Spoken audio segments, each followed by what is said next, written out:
Okay, so this is the final kind of big push towards finishing the whole control panel side of it. So I've got all the buttons and joysticks I want fitted now and secured, all completed and ready. So what I've done is my new Sanwa joystick has come through, so I've got 2 Sanwas in here now.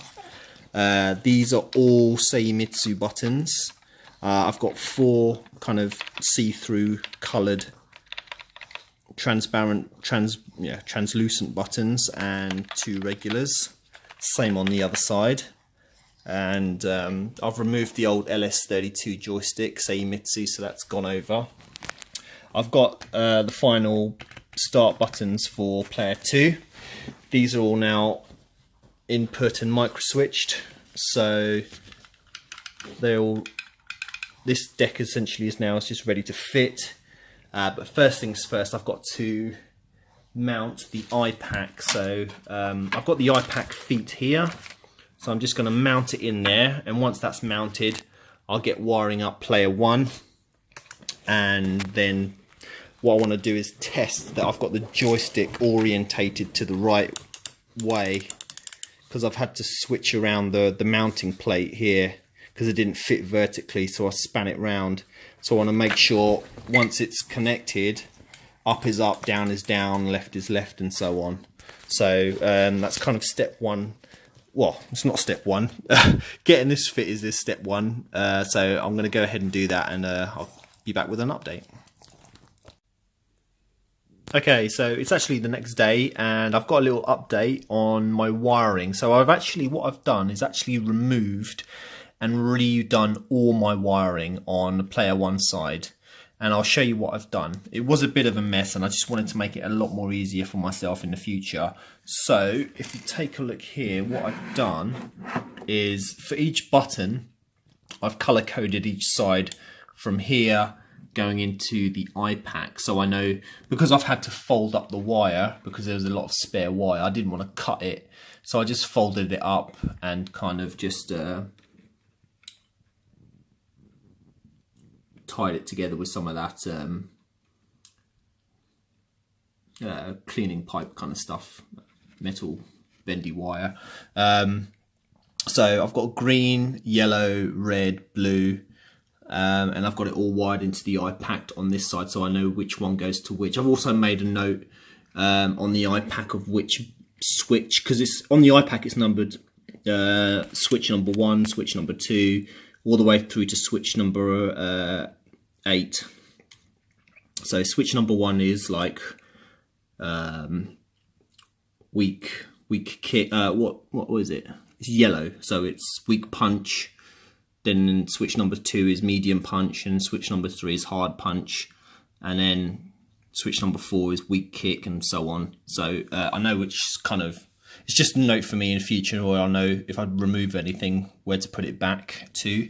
So player 1 coloured wire joystick is all wired up. I've wired in player 2 joystick, so that's all wired up and in place.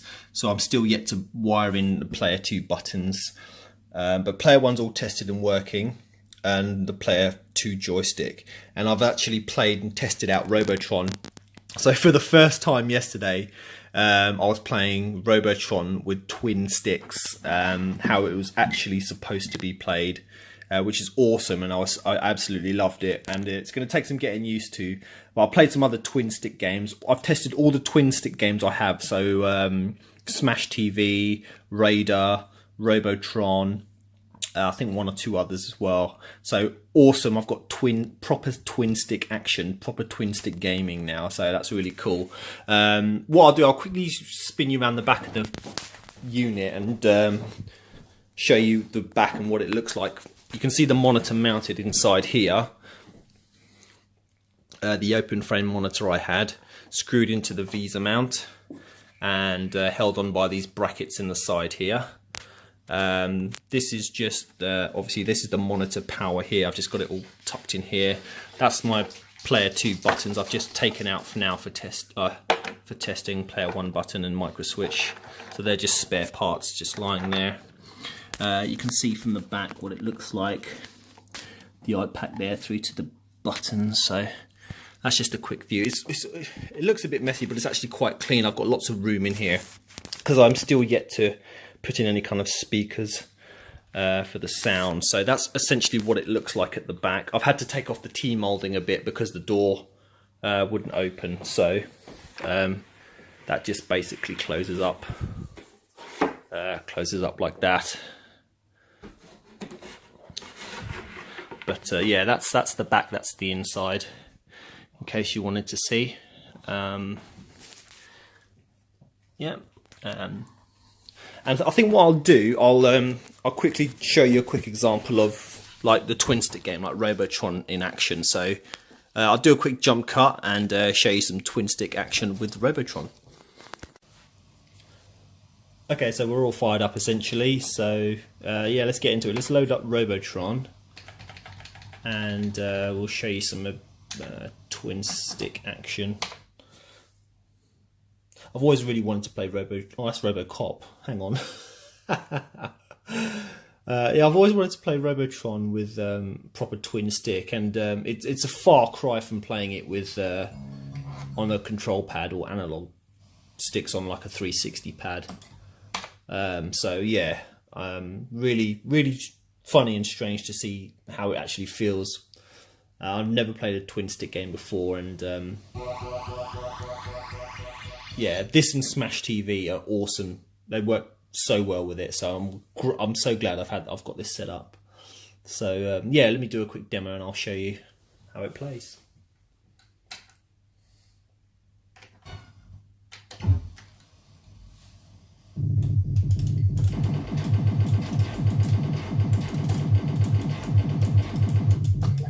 I'm no good at it, obviously, but still getting used to the Twinstick feeling.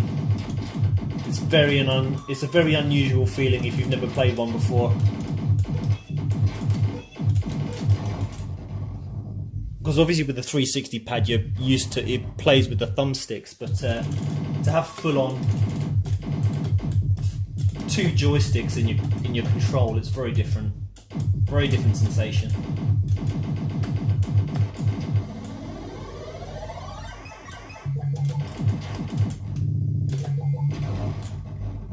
So yeah, that's pretty much it. Should we do a bit of Smash TV? I'll show you a quick Smash TV demo as well while we're here, actually. And I think what I'll do, once this is all really full up and working, maybe I'll do a little week of you know, Twinstick arcade games, because they're very quite interesting. They're a very novel kind of style of game as well. Very different. Let's get that loaded up. Yeah, I was playing some Smash TV last night, and yeah, it plays like a dream with the Twinstick. So again, really happy. Can't really state enough how happy I am with this setup. Bingo! Let's go. Okay, so I think that's it for me, really. I'll just play you out with a bit of gameplay on Smash TV here, and yeah, I'll see you in the next video, I suppose.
Well, at least I've got on the table.